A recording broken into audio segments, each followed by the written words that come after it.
All right. Hello, everybody.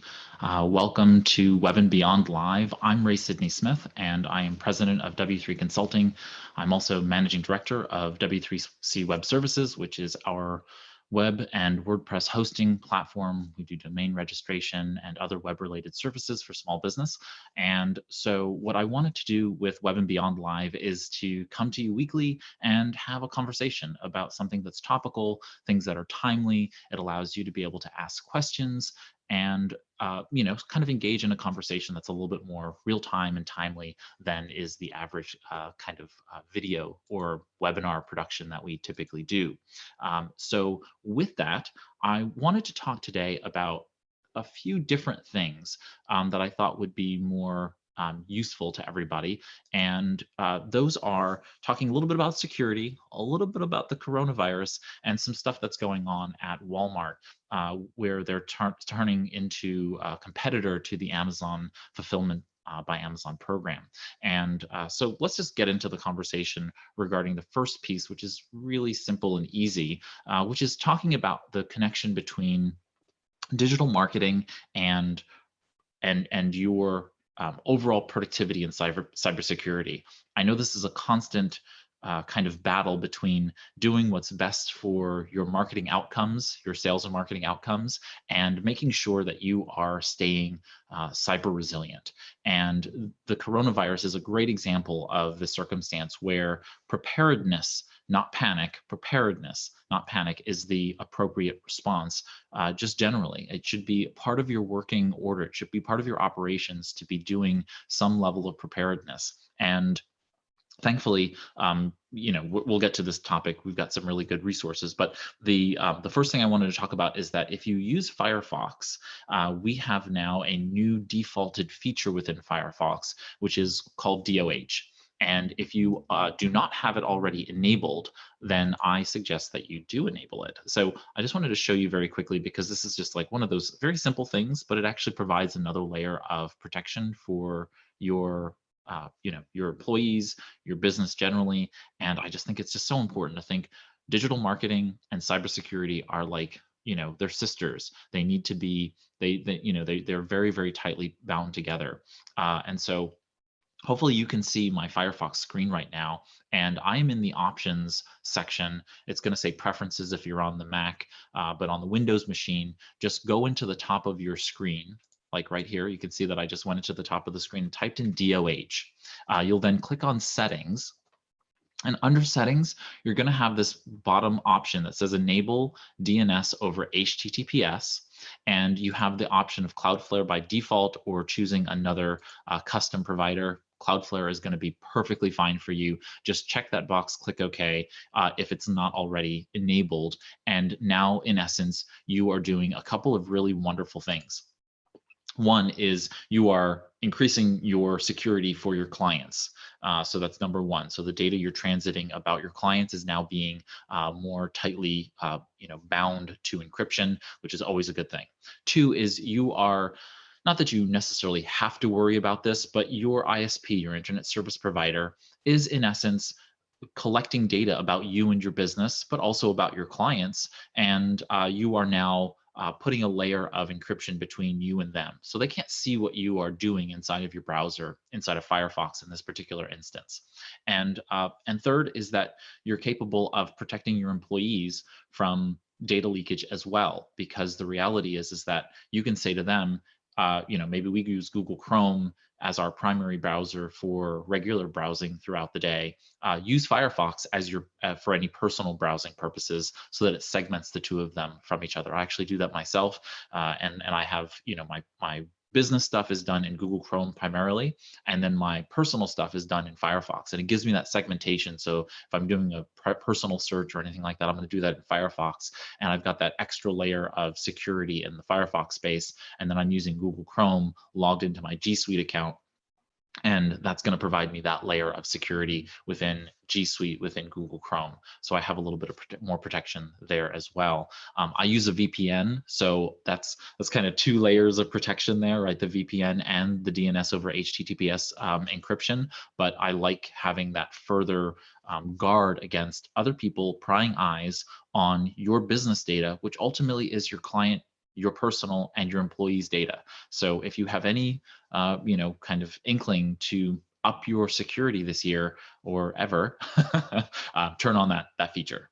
I know it's going to be something that I talk about over and over and over again in terms of making sure that you are paying attention to security. Okay, I wanted to move on to discussing the topic of coronavirus, that is SARS-CoV-2, which is the 2019 novel coronavirus, which causes COVID-19. And first and foremost, it's important to be talking about this in the right language and using the right terminology.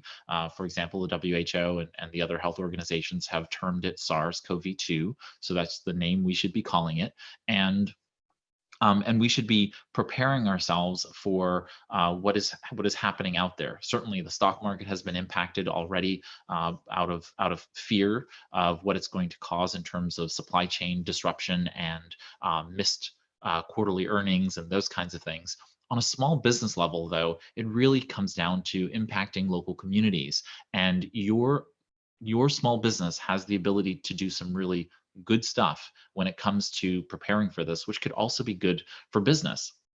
One is making sure that you're best understanding what is happening with regard to the situation. This is now been labeled an outbreak, so we go from public health emergency to outbreak to epidemic to pandemic. We are not at the pandemic levels yet, and the reality is that I don't know, and as I talked about in our I guess a couple of weeks ago, there was this concern about whether or not we would be going into pandemic level stuff. But here goes the thing that is good for your small business generally. What you can do is you can focus on educating yourself and your staff about what this really means. So look at the resources. I actually put out a tweet a couple of days ago, and it covered some really good information coming out of the government. And so I'm going to share that in the chat here. Bear with me one moment while I do that. But this included some, oh no, that's not it. Let's find the right link. All right.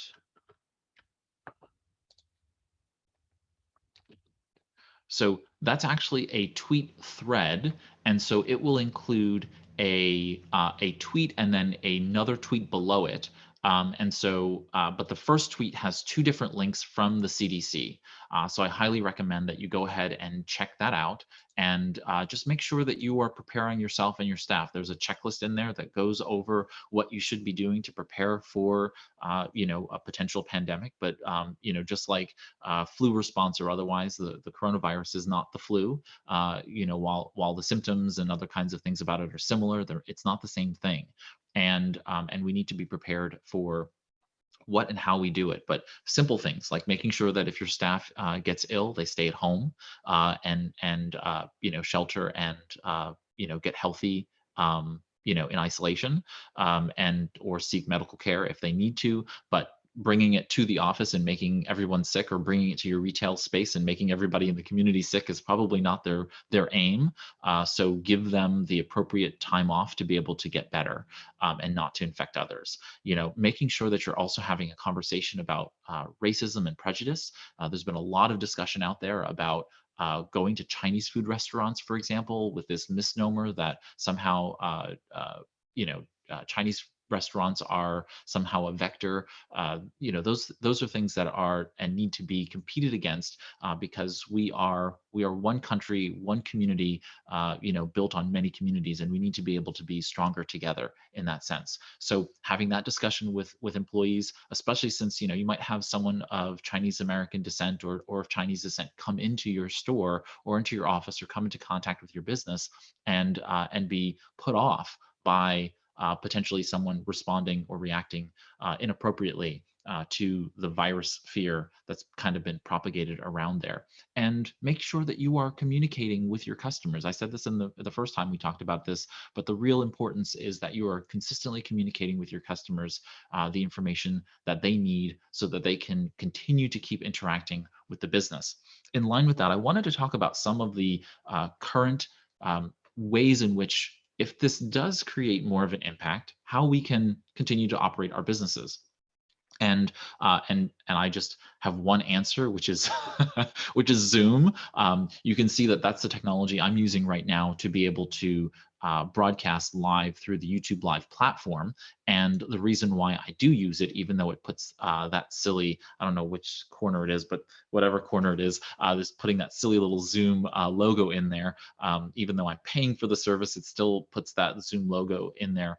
But that's beside the point. Zoom does a number of really wonderful things, which it allows you to be able to collaborate and integrate your communications platforms together so that you're able to do a whole bunch of things. You can host a meeting. You can do, instead of having a live event through a seminar, you can do a webinar.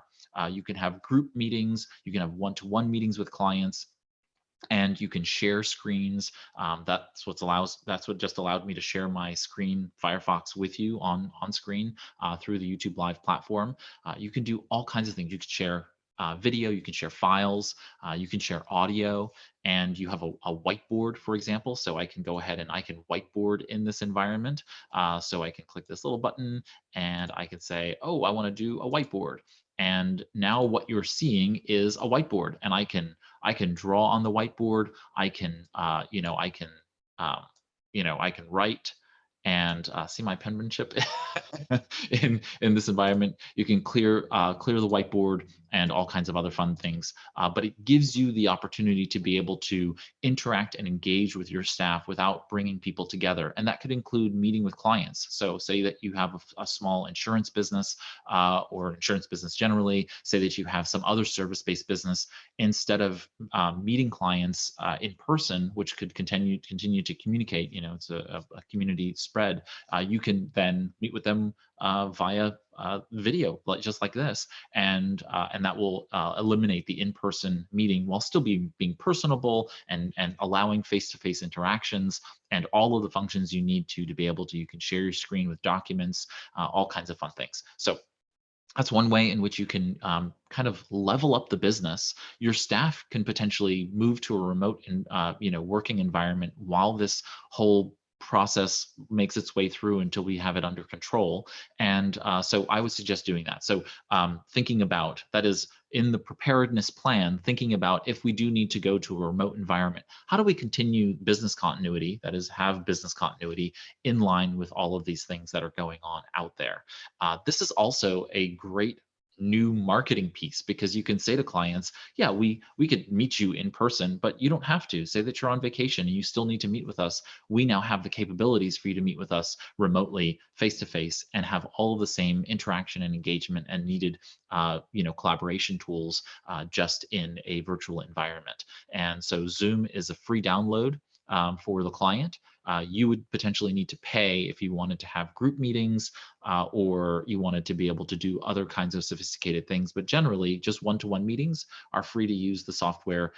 For you as a business owner, you can use it free until you get to a point where you want to have larger meetings than just you and one other person.